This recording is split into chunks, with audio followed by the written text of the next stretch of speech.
here with Stephanie Miele. I am the acting Chief Operating Officer for International Training and all of her brands.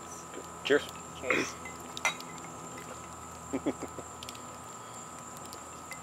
So, TDI started around all of the BS that was happening within the industry and within technical diving, and just the macho bullshit was happening.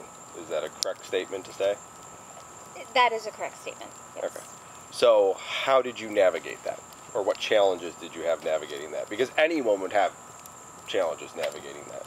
But what challenges did you see in that area with you interacting and working?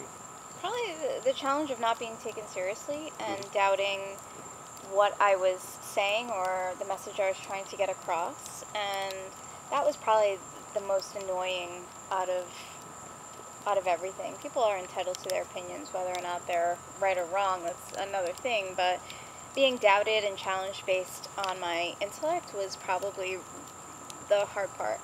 How has TDI changed? TDI has grown.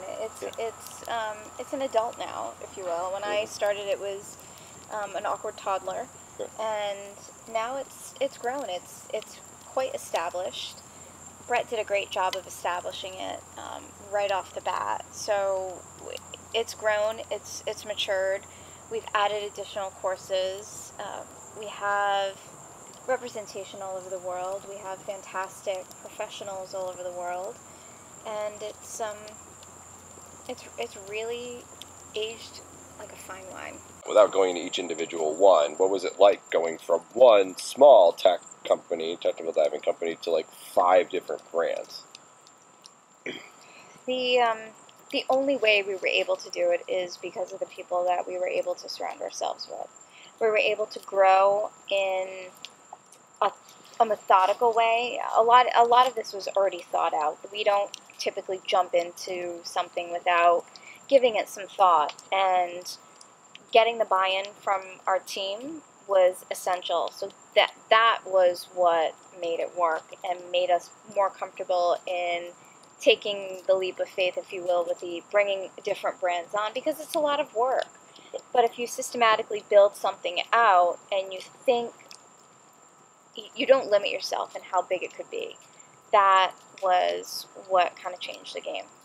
Yeah. Were there other specific challenges that you had as an owner, as leadership, that came into play as you were trying to grow this? Yes. Many. Yes. Many challenges.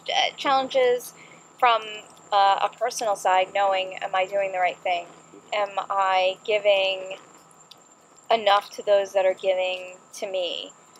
The growing pains, if you will. Like when kids grow, their joints ache. They have literal growing pains. We have the same. Do we have a big enough space? What type of benefits do we pay or do we provide for the team?